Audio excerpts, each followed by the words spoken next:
Hello, everybody. We're back. Once again, this is the L&C Podcast. I'm Christian, the C in L&C, and Lorenzo is not here. He wanted me to do a distasteful impression of him at the start, which I will not do. I won't stoop to that level. Yeah. But I'll throw in a couple. You think I could? You could half. You're half. I'm half. I am half of Lorenzo, yeah, in more ways than one. He's a better man than I. Okay, you know that's not what I was talking about. Oh, okay. Got you. I wouldn't presume to know what you're talking about, but I will throw in a couple, you know what I'm saying, just on principle alone, in our conversation, naturally as they occur. Obviously, we have a guest instead of Lorenzo. He's been on the podcast before. We did have to take down the episode because he was being vetted for jobs, and this is obviously a stain on your record as a performer and as a professional. But we're glad you came back on down to the L&C podcast to talk about more current events, more global conflict, like we did with Mahmoud last episode. Mr. Joe Buccino is here. Yeah, Joe Buccino, how are you? How you doing? Good. How are you doing, Christian? I said, how are you doing? How are you doing? It sounded like you were saying hello to yourself. I don't know what that was. It's too early to have a stroke on camera. We want to pump that at the end for views. Yeah. We'll make a TikTok. Yeah. How are you? Good, man. I'm busier than I've ever been since I left military service. I'm promoting my book, which is called When Every Word Counts. Yes. Which would be cool if you would. There you go. You can order on Amazon. At Target, Apple looks like Amazon, like you said. I'm not seeing the Amazon link here on Google. Plug in Amazon. Yeah, and then it'd be cool when you promote this episode with the graphic if you put the book title on there, if you put the book cover on there, which I can send you if you want. We can talk about that in post. All the kind of like editing stuff we can talk about after, because we have such limited time here with you. I want to make sure we, get every little bit of juice squeezed out that we can in this time here. But you're doing what? Yeah, do your listeners want to hear about Iran? Are they talking about Iran? Or are they not? I don't know. We just want to hear about you mainly. The book. Describe the book. We can describe the thumbnail when we're done recording, but what is the book about? The book is about strategic communications. Okay. It's from a lifetime in some of the most critical geopolitical moments, corporate crisis, business crisis, national security crisis, where I was kind of in the room as a communicator directing organizations and leaders. And I'd say the book is in 3 parts. The first part of the book is about why so many people and so many organizations get crisis communications wrong. And it's actually, I describe the neuroscience of a crisis, of a reputational crisis. So I can talk about that. I think your brain and the evolution of the brain is working against you when you're in a critical moment. And I can talk about that if you want. Part 2 is 11 stories from my career in the Trump administration, the first Trump administration, in the Pentagon, in the Middle East, with Iran, and then the beginning of the Israel-Gaza. And then I did part of the book is about the you'll remember, maybe you don't remember, January 2024 when the door came off the Alaska Airlines plane over Portland, Oregon. Yeah, I was called in. I had just retired from the Army, and I was called in to manage that crisis. And then part 3 is called AI Will Not Save You, and it's the idea of AI domain doom, which I can talk about that if you want, but. That last part of the book is about what's going to save us and allow us to stand out in society and as people is meeting one another where we are as human beings, as people with a beating heart, And there's a reason AI is getting further and further away from that as AI trains itself. I also talk about this program that you might be interested that I do with comedian Robert Mack and comedian Jamie Mack called Comedy to the Rescue, where us three comedians are going to save the world by coming together to host a comedic town hall about issues that we're normally divided about. Very cool. Jamie's a friend of the show. She's been on in the very early stages of our YouTube show here. Very, very good friends with Jamie. Actually, she was on when we had our anniversary show, or I guess it was our 100th episode, where we had something like 10 different guests on in rapid fire. But a great writer. Yeah. I'm sure you guys have that in common, the two of you. You seem like you're both scholars. And Jamie now goes by they, just so you know. And then thank you. Yeah, and so just because I'm gay, by the way, just because I'm gay doesn't mean I'm always PC at all times. I can't keep up, but I love Jamie. Okay. Is what I'll say.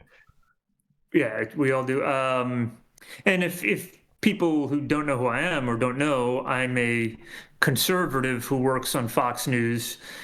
Jamie is a trans binary who is liberal.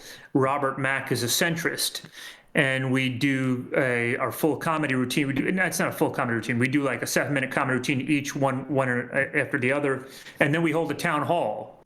And people give us topics, Iran, border, ICE, immigration, and we talk about them in a comedic way. And we talk with the audience in a way that reveals that we actually can come together and love one another as people and still disagree. We don't have to hate each other the way that the Trump administration tells us we need to do, or the social media companies tell us we need to do, or CNN and Fox News tell us we need to do. We can actually disagree, because that's what makes America great again, is coming together to disagree, but also finding humanity in one another. Absolutely. That's really cool. I had no idea you were doing that. Is it on your Instagram here? Can I pull it up somewhere? What's it called? It's called Comedy to the Rescue. It's somewhere in there. I got a lot of stuff on my Instagram. We'll find it. We'll post it in the description of this episode as well. In addition to your book and all upcoming projects, we'll have it that easily accessible to anybody who's interested, because that sounds like it's a real good tool for people in our area right now, especially at this time when everybody's so completely and utterly polarized, divided. That is, I would pay to see that, and I don't pay for comedy anymore. Yeah, no, you pay for sex, but not comedy. So only that. With my boyfriend, no less. With the person I'm partnered to, I have to. It's very transactional. Yeah. Comedy to the Rescue is a chapter in the book. If you want to order the book, When Every Word Counts by Joe Buccino. But, I do maybe want to clarify a little bit here. I did say that I'm a conservative, and being a conservative is different from being a MAGA. Sure. Of the traditional conservative principles, which are small government, civil liberties, and free markets. And in many ways, those principles are opposed to the MAGA movement. I don't hate the MAGA people. I'm just not part of that. That's a different thing than being a conservative. Ideologically aligned with them. You're not in lockstep with everything Trump says, as so many MAGA people are. That seems to be the trademark. It's whatever he says, I'm going to find a way to justify it. I'm going to find a way to spin it into something not only positive, but act as if it's what he ran on all along. Act as if it's not a complete departure from their initial messaging during the presidential campaign. You said I'm not ideologically aligned with MAGA. I don't even know what that would be, frankly, because it's whatever Trump says is the law of the land, and the buck stops there. Everything lives and dies by what comes out of his mouth or his thumb tips or whoever's truthing for him these days. I don't know if it's an intern or if he's doing speech to text. But that's all it is now, truly. And you'll see these people dropping off like flies recently. Candace Owens, Alex Jones, Tucker Carlson, the fringe hard right people who are beyond conservative who are MAGA leaning, they're finally withdrawing. And you take that with a grain of salt, because to me, those figures are also sort of grifters. They're people who will be blown any direction by the wind, depending on who pays them to say what they want to say or want to hear. The only thing I'd take issue with that is that Tucker Carlson has remained true to a philosophy that dates back to Reaganite conservatism. He's been true to that, and he walked away from a massive Fox News contract to find his own voice on his own podcast, and he's been consistent with that to the extent that Trump's policies align with that. He's giving praise to that. To the extent that Trump's policies differ from that, he's very critical of Trump, and I think that's to be respected. I mean, it's respectable to look at somebody who had an alignment with someone and broke that based on a disagreement of principle. Yeah. But it's also safe to acknowledge people like Tucker Carlson or Tim Pool's involvement with Russian-led and funded disinformation organizations or campaigns of that sort. I didn't prepare anything on Tucker Carlson here in particular, but I would implore anybody to kind of look up their involvement with disinformation campaigns or the clear, deliberate spread of fake and defamatory talking points backed by, again, a foreign power, a foreign adversary. And it's people like that who will so flippantly do things of that nature on one hand, and then on the other hand preach their core conservative values, whatever political leaning, that I look at, okay, they're flipping on Trump because now they can no longer defend Trump, because now it's their base, the people who lap up whatever they say, are starting to turn on Trump. So they really just kind of, again, they go whatever direction the wind blows at any given moment. In my opinion, I think when Tucker started out, yes, he started out trying to be, he was a journalist first and foremost. He was on Fox, talking to the Fox audience. Yeah. But as anybody skyrockets into their own thing, I think he started getting a little corrupted by money and by outside influence. Okay. I didn't come on here to defend Tucker Carlson, but I will. Tucker was a Fox News commentator, so that's entertainment. He was never a reporter. He's in the entertainment business. And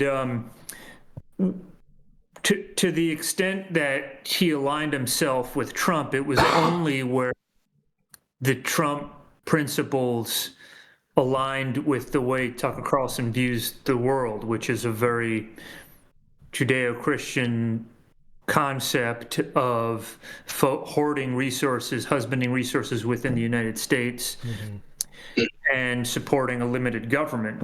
To the extent that aligns with Putin,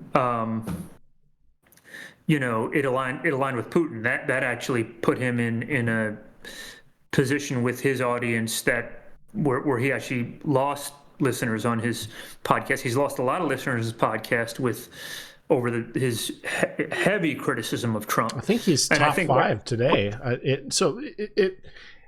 It really all tracks to me. Not to cut you off, I know you're building up. You're describing what led him here to this current moment. But still, he's performed well. He's made every strategic decision imaginable in his favor to get him where he is. That's fair. I think he's again in like the top charts of podcast listings. Him and Candace. And that's to say that, yes, if you notice an audience downtick because of one thing you've done, it only serves you then to flip or to pivot. Essentially, it doesn't as much speak to his core values as it does how he values his audience or his status. In my opinion, again, as somebody who's not a journalist, you're not a journalist, he's not a journalist. I'm only commentating on what I've seen. on how he ticks, in the public eye. I don't know how he is as a private person. I have no idea. I couldn't tell you what JD Vance does in private from AOC, but I'll tell you what they do publicly. Only it looks like it's never really as much in service of a core belief as it is lining his pockets. But hey, go off, Tucker. Same with Joe Rogan. I'll say, Joe Rogan I used to look up to. I'm sure you did it at one point as a comedian. You're mistaken if you thought.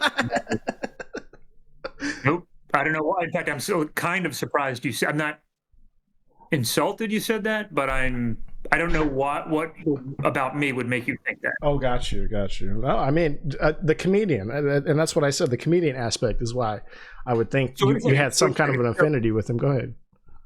So, name the comedian you said, right? Joe Rogan. You said the comedian. Name 3 times he's made you laugh out loud as a comedian.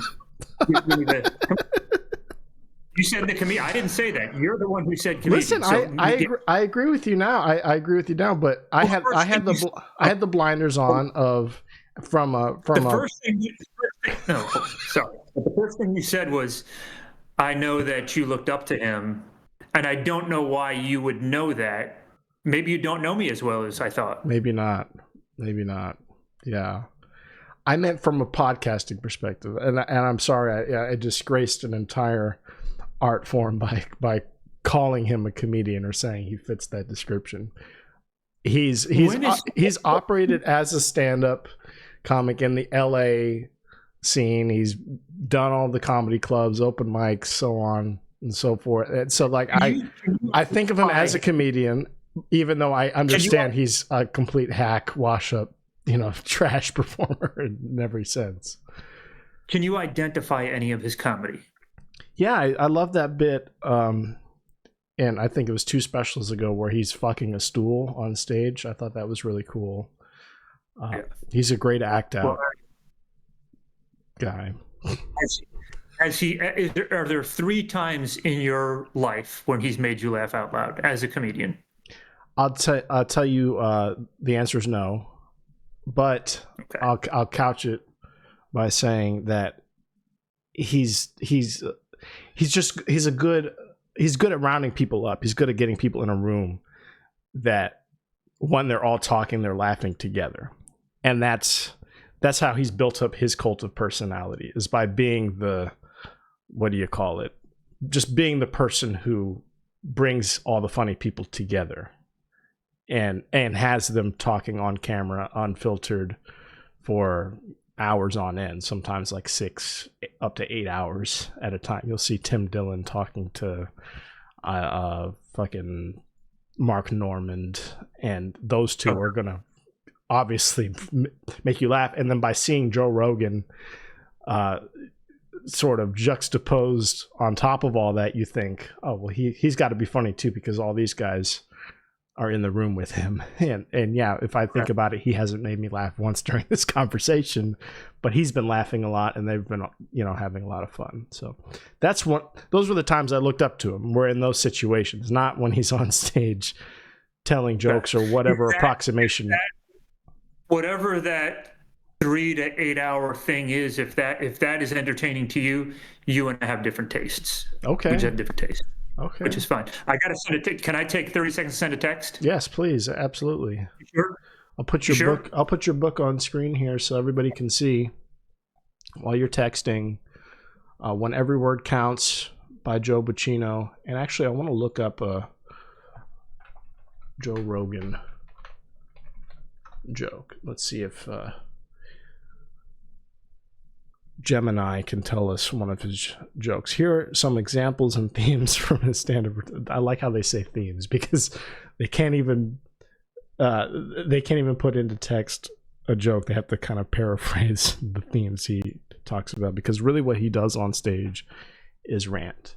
And I understand that people, again, myself included, I don't think of him as a comedian foremost. What I used to admire about Joe Rogan was his departure from standard media into something new that I would watch and listen to, that I would find fun, or that my friends and I would find fun, and we'd have something to talk about the next day. And not a lot of people were doing that at the time when I was in high school, or when I was during COVID even. And that's about when I started to part ways from Joe and latch onto some other podcasts or some other hybrid TV radio formats on YouTube. And that's when we started this. So it was because I liked Joe Rogan at a time and no longer liked him that I started this, actually. So that's why I'm sorry that I insulted you by even implying that you've ever liked him at any point. You never liked Fear Factor? That's shocking to me. Fear Factor was cool. But again, that's just network TV. What he has to do with it, the production of that, I have no idea. He might have been a producer in the later seasons. But I'm a big fan, not of Joe, but of his medium and what he did to create it. I wanted to talk about someone else. Oh, well, I mentioned Tim Dillon. Tim Dillon's kind of a big influence on me because, or not because we agree on everything. I probably agree with less than 50% of the things Tim Dillon says on his podcast, because he's more of a libertarian, conservative leaning type, and I'm more of a liberal. I'd say I have some libertarian traits, but I'm not all in on libertarianism or conservatism, because what I think it is, when you want no government oversight, or when you want no real when you want no government involvement in your life, I think that a lot of that stems to a lack of accountability. A lot of that stems to people not wanting not just to have their lives interfered with or curtailed by government, but by them not wanting to be held to account by the people they live with, or the people they live alongside, their neighbors, friends, political enemies. It's not just, I want to live in the woods on my own and do whatever the fuck I want. It's I'm going to do whatever the fuck I want, regardless of how it impacts or harms anybody around me. And they could take it up with me directly. Okay. Oh, I'm echoing through you now. Can you turn me down, or whatever you just changed? Yeah, you got me now? Yes, sir. Amen. Okay. Let's just jump into Iran. Let's talk about it. I want to know your thoughts. You wrote a great article that I included in the description of our last video for people to read if they hadn't read it already. But let's get it from the horse's mouth. What do you think? That's another one that I wrote a week ago about Iran, but I can explain it. It's because Iran features heavily in the book. Yeah, so the issue with Iran is there are two wars happening in Iran.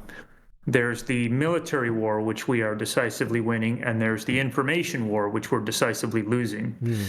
So every day that the sun sets and the Strait of Hormuz remains closed is a day we lose that information war, which is what the only thing Iran is focused on. If you remember, when we started the war, Strait of Hormuz was open. Mm-hmm. Well, now we're in a weakened position because it's closed, and there's no incentive for Iran to reopen the Strait of Hormuz at this point. So, when I think about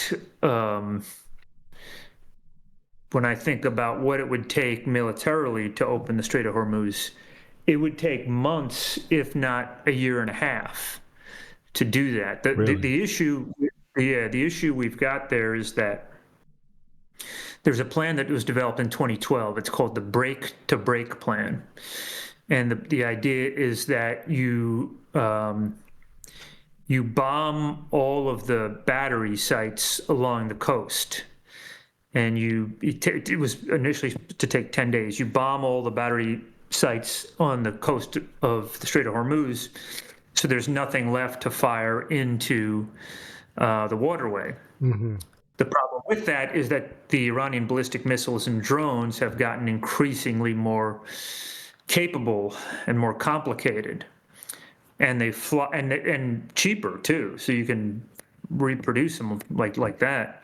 Really? Now, are these who's providing them these weapons that they're so advanced now? Are they manufacturing them themselves? They produce them. They have production sites. Okay, let me just say thank you. I'm doing like 4 things at once. You're good. It's okay. So they have production sites all over southern Iran, and they crank them the fuck out.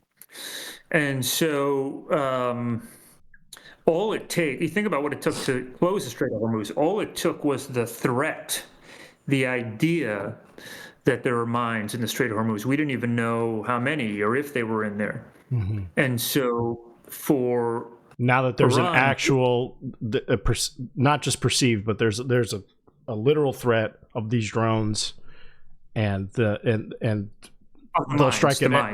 Well, the mines were like you said, this kind of like, okay, that's just it could be an empty threat, but now you're saying they have like the air capability to prevent people from. They have air capability, and so for Iran, since 1979, war is in the mind. For us, war is in killing people and knocking out their batteries and their air defense and all this shit. But for Iran, war is in the mind, and the regime always understood this. And so now all it would take to keep the Strait of Hormuz closed is literally 3 guys in a truck. 3 guys in a truck pull up to the coast with a drone. They fire it so low to the water, Christian, that radar doesn't pick it up until it's right on top of you. And when your radar picks it up and you're on a boat, you're on a raised platform. And so by the time you pick it up, it's too late to shoot it out of the sky.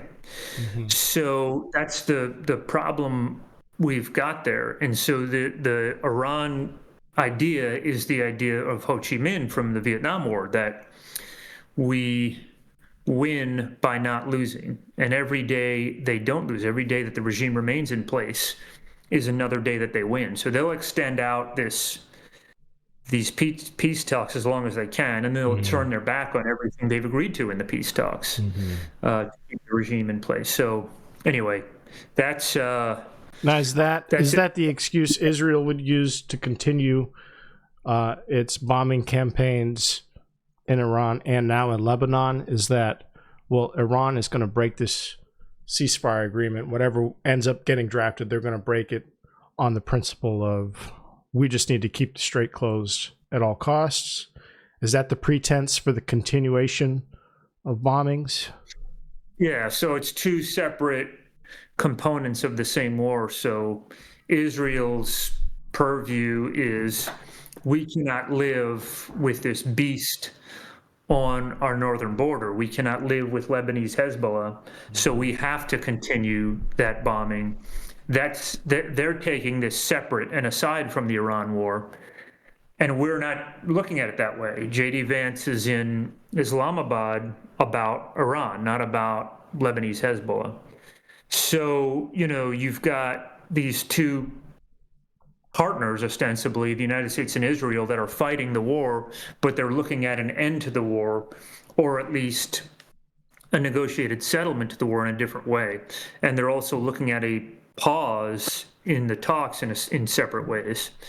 So a lot of complications there when you think about, Iran is the great evil in the Middle East, which they are the great evil in that part of the world, but that evil extends outside of the borders of Iran into Lebanon, where into funded resistance groups, terrorist groups, whatever they're identified as. And well, they built up. So it's not just in Lebanon. They've got Kataib Hezbollah, which operates out of Iraq. You've got Aqal al-Assad, which operates out of Kuwait, and they've been building these groups up for 30 years. The most well-resourced is Lebanese Hezbollah, but there's other groups that operate all throughout the Middle East. So, once you get into Iran, and I was a proponent of a strike in Iran. I was very critical of the Biden administration. And in fact, the Biden administration put out a Politico hit piece on me about it. Really? which all it did was like fucking raise my profile. But I felt like if you were to strike Iran, now would be the time to do it because they're in their most weakened position since 1979. But if you were to do it, you had to have strategic objectives tied to it. So these are the things, these are the military and political objectives we're going to meet. And of course, Christian, if you know Clausewitz, war is politics by other means. So war is just an extension of politics. It's a political aim through violence. Well, what are the political aims? You had to identify the political aims up front in order to have an effect in this war, and we never really did it. We originally talked about regime change, which is damn near impossible. That would take 2 years. Then we talked about the nuclear enrichment capability and no nuclear capability within Iran. Well, 9 months ago, we said we obliterated their nukes. So what are we talking about here? Right. And we talked about their air defense. Well, we're just bombing the same air defense sites over and over again at this point. So the strategic objectives are unclear to me. And if they're unclear to me, they're probably unclear to everybody else because I've been thinking about this problem for a very long time. It sounds like we're taking each of Netanyahu's sales pitches to the administration at face value and acting on them instead of making some kind of broader assessment first. Like you said, we should have had a drafted plan of exit upon entry, which doesn't appear to exist given all the mixed messaging we get with each passing day. But I wonder if that's by design, if it's just, let's just take what Israel says again at face value with each rearmament or with each bombing campaign, and let's just see where it goes. Because eventually the goal being to not only topple the government, but to obliterate as much of the countries involved as possible to start whatever these talks with Kushner and development are all about, and the restructuring of the entire, I guess, Levant region of the Middle East. Yeah. Well, if you're talking about, Netanyahu's talking points, I mean, this guy's been saying Iran's 2 weeks away from a nuclear weapon since 2003. Mm-hmm. I mean, at what point is he the boy who cried wolf? Or there's not even an analogy to it. Right. At what point do you tune him out when he says they're 2 weeks away? But that's what I'm talking about. Is there's got to be some ulterior motive in my mind. It can't just. It's no longer that. Yes, that's the pretense for going in. However ridiculous it may seem, but what is the end result in Trump's mind, in Marco's mind, whoever's calling the shots? It's certainly not Pete. Pete's just the war dog. No, Captain Hegseth. Captain Hegseth. He rose to the rank of army captain. Netanyahu's incentivized to keep the war going, so he stays in power forever. He needs it's like in 1984, Oceania needs a perpetual state of war. He needs a perpetual state of war to remain in power. And so that's what his incentive is right now. And he'll keep that going as long as he possibly can. What are his protections in power, though, as Israeli prime minister? What would happen to him if he was no longer in charge versus now that he is? I mean, he could still be tried for war crimes regardless. He's not going to be effectively absolved of all of this overnight just because he can pardon himself in his own country. I mean, when the time comes, if the time comes, there will be some kind of recourse for this. I mean, won't there? Come on. Not if he stays in power until he dies. He's also he also has multiple charges of election interference. has multiple charges against him for influencing the parliament in unduly ways. He has multiple corruption charges that date back years.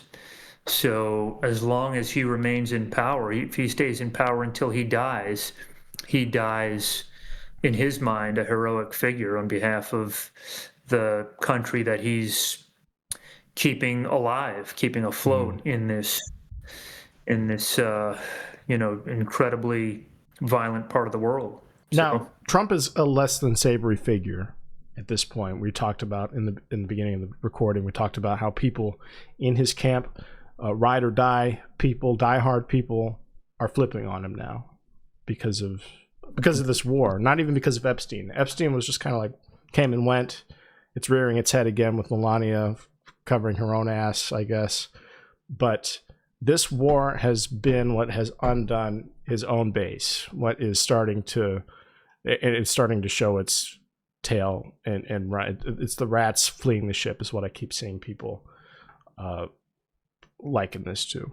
And while he hasn't to the same degree committed crimes like Netanyahu has in his country, I would liken the two as it seems like Trump, for all of his not denouncing a third term, not admitting that the election that Joe Biden won was legitimate, not admitting its legitimacy. It seems like at every turn he's setting himself up to be in a similar position of retaining power until he dies, which he probably doesn't have much longer anyway. We've seen his hands, we've seen his body. We don't know what his physical came back as, but what I'm trying to say is that they seem like they might have a similar end in this, which is really no end. And that was, in all likelihood, the stated plan of this was, here's our legacy, and they're going to go out hand in hand. Or else what else could this be? Yeah, I mean, I think that I don't know that it's quite that Machiavellian on behalf of Trump. I think he is a guy who sometimes listens to the last person who spoke with him. The last person who spoke with him was Netanyahu in November, who said, we're going to do this, whether you do it with us or not. Mm-hmm. And he has always had this stream of consciousness style with regard to Iran. There's one chapter in the book, it's called 10 Minutes to War. In September of 2019, we sent fighter jets to bomb southern Iran. It would have been the first American strike ever on southern Iran. And Trump called it off 10 minutes over the objective, 10 minutes prior to strike. And so, it's interesting is Tucker Carlson called him in the White House and advised this was not a good idea because you would kill so many IRGC that you would incite a regional war. Trump has always had this kind of stream of consciousness style. Remember, he did take out Qasem Soleimani, which was the head of the IRGC, which had very positive effect on our influence, our ability to influence the Middle East, and really did, for a temporary period, defang the IRGC. So I think Trump has always wanted to hit Iran. I think he's always maybe been looking at the right time to do it. He knew that every president was faced with it. Every president since Carter was faced with a decision and was talked out of it by his cabinet. And I think he saw that Netanyahu was going to do it regardless, and this was the time to do it. Yeah, but it's the exit plan part of it. It's what you've been saying. It's the lack thereof. That's what leads me to think that this is the no end is by design. The no end is to say we are going to annihilate them and leave nothing behind, so that when we're gone, when we're dead, everybody else can pick up the pieces and develop and start to turn this into more of a metropolis and less of an ideologically divided region.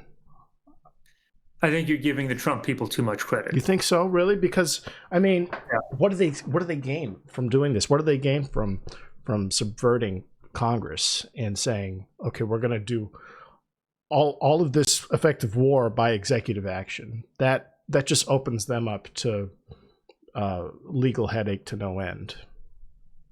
Yeah, look, they didn't think about it as deeply as you're making out to be. They were riding high off Venezuela.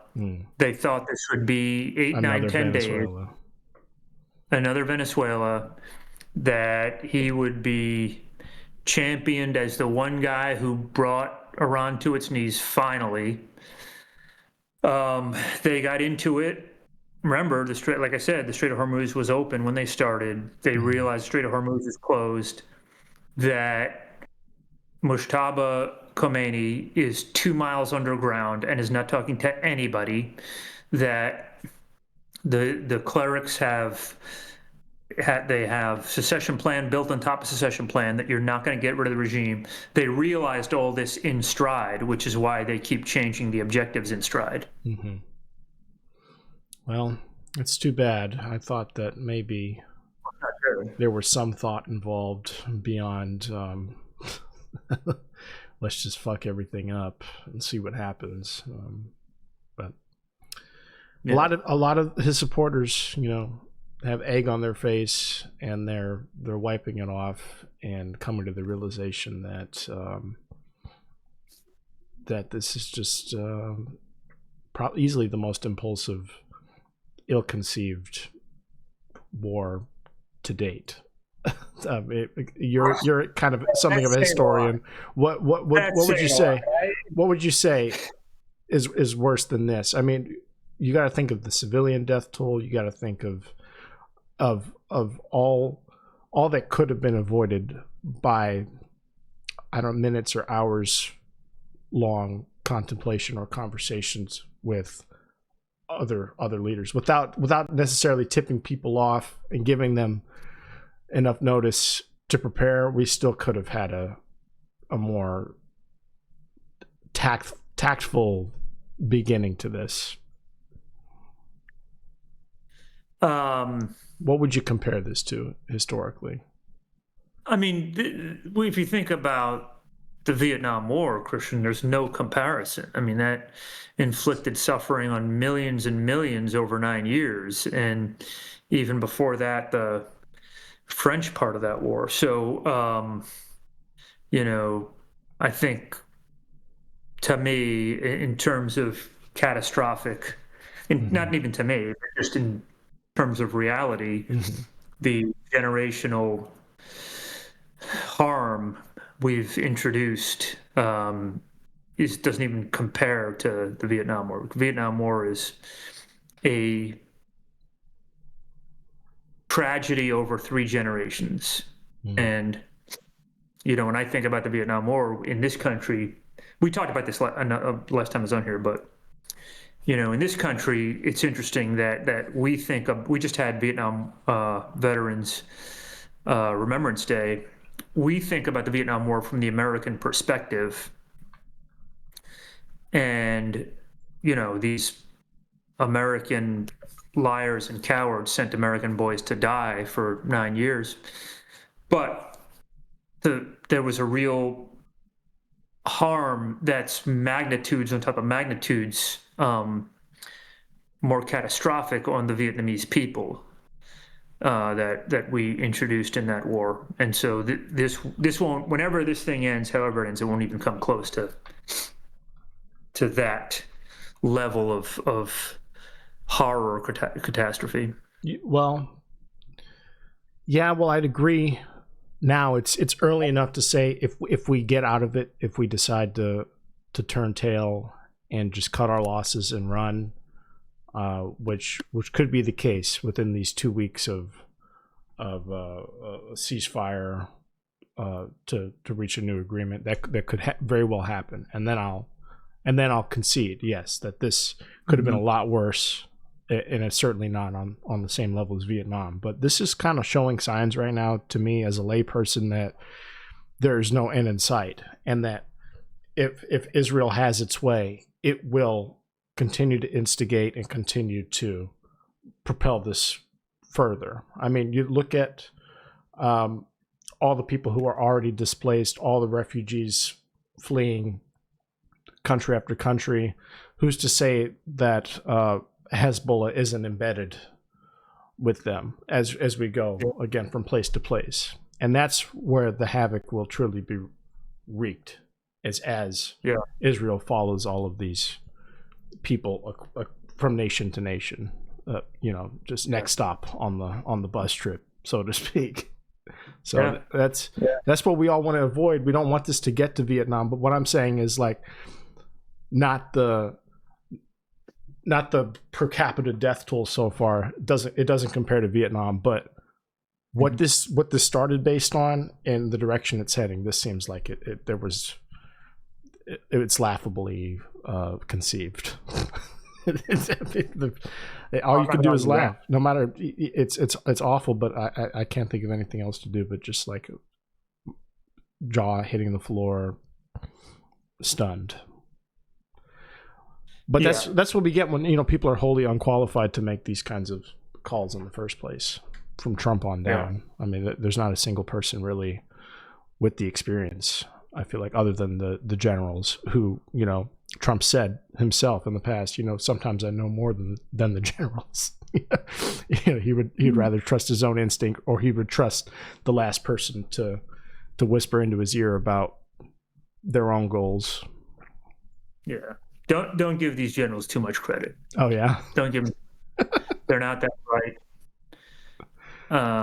They're not that bright. You're not giving us much hope here. You see, what part of what the podcast is, we cover comedy, current events, all that, global conflict. You got into this subject, but we need something from you, Joe. Give us something to chew on. What do you think is the best possible outcome? What do you think should happen? What should happen next? Let's close on this. Please. I got something we can close on. Is that we've done, this is what we should close on.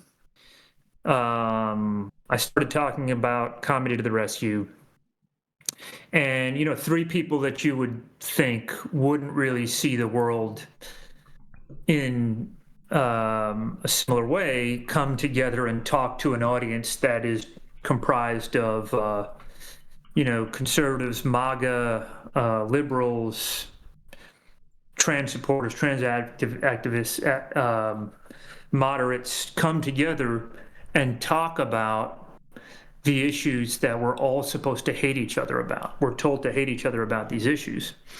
And what we find in Comedy to the Rescue is that we don't have to live in this darkness and this division.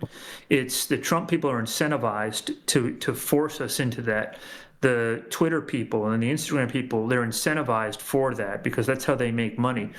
But we're all figures of light, and there's meaning and value in each one of us. And we need to find that light, even when we disagree on things. We're fellow citizens.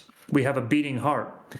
And, the last one that we did, Jamie Mack came on, and there was a lot of people in that audience who had never seen the world or considered the world through the purview of somebody who had lived through his transition or the confusion and the it's a scary place to be when you're living through that. And it's not my story to tell, but it's his. But he told a story that was very. He told a story that was very. They told the story. Yeah. Thank you. They told a story that was very goes both heartfelt. ways. I can correct you too in the moment, just for the record. You mean if I can finish this? They told a story that was really. You could feel a beating heart in there, and it was very silent at the end of that story. And that's what Comedy to the Rescue is. We're all figures of light. We just need to find that light. And we're flickering, fragile, just dying to be seen. And we go through the earth, walk the planet looking at our phones, and we're not paying any attention to each other. Mm-hmm. But we've got to find that light. And that light is a resistance from the darkness that these evil forces want us to live in. So what is the goal for Marco Rubio to see the show and then have a change of heart and then go in there and really make some change later that night? I'm not even saying that facetiously. Is the goal for people who can affect change to come see your show and decide to bridge divides? We're not going to change policy or geopolitical strategy, but we can find love within one another, within human beings, within 150 human beings in a room. Mm-hmm. And sometimes, Christian, that's enough. That's the best we can do. And then go out into the world and spread that light. That's what we can do. That's the whole point of it. Very wise words. You're a very wise man. I'm not talking about your age. That's neither here nor there. It's neither here nor there. I'm 50. You're how old? It keeps cutting out. We didn't catch that, but we'll let people guess. I'm 51. 51. Very nice. Yeah. You know what you're talking about. People are going to see this, and I hope they take away some kind of hope. I hope they come see your show, that they buy your book, that they read your articles. They buy your book, yes. I need to sell on Amazon. 6,000. I need to sell 6,300 copies of When Every Word Counts. So if every person listening to this show buys a copy, I'll have to sell 6,298. So we can get there. Yes, we can, and people will buy it. It's not expensive. People need to read more. I'm certainly chief among them. You can see where I'm stumbling even in this conversation, just to find the correct word. But get the book, Christian. I'll get the book. I might be listening to it, but I'll get it nonetheless. Thank you for joining us, Joe. Do you have anything else coming up that you want to promote? Is Comedy to the Rescue coming back soon? Where does that take place? We're doing it in Boston. We're doing it in Boston. I'm not sure exactly when. Okay. But we're spreading it out to other parts of the country. But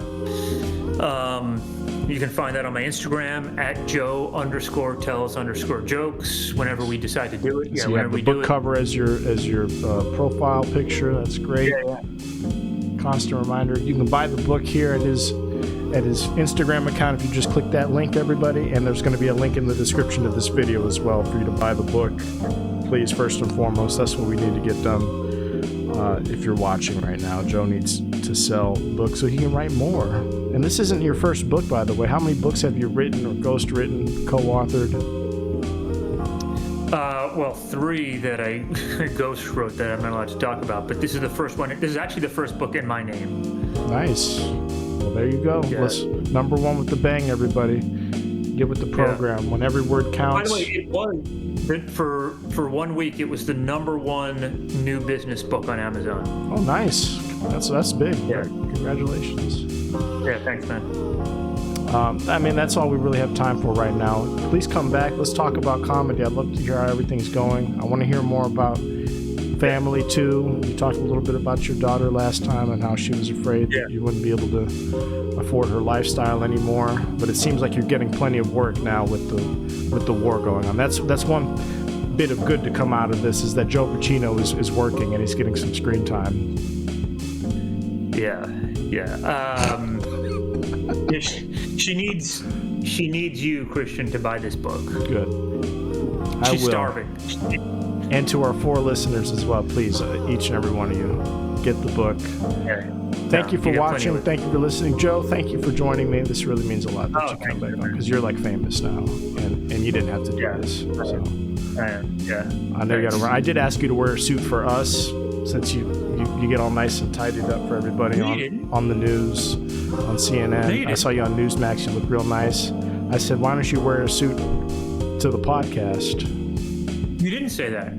You did not say that. I'll pull it up. I don't want to confront you on the show, But we're about to talk about the thumbnail and how you want that. And all I asked for was that you wear a suit and a tie and you look pretty for us. I didn't see that. But the Mets thing looks nice. wearing a suit and tie would go against kind of the way you program and promote this show, wouldn't it? Are you saying? I mean, the persona. You're saying we don't do a good job here. That it's just kind of. You do a good job, but you don't have people in. You don't have like analysts in a suit and tie. I used to like be a real nerd and dress up for this, but yeah, I don't put as much effort in anymore. So you did the right thing. You made the right call, but I did ask for the record. I did ask. You look great. Sorry. I'm fucking with you. Thank you for being here. Okay. We're leaving, everybody. Good night. Love you. Good night. Subscribe, like. Go add Joe on. He's Joe_tells_jokes on Instagram. Go add him and buy his book, Whenever Word Counts. Bye, everybody. Bye.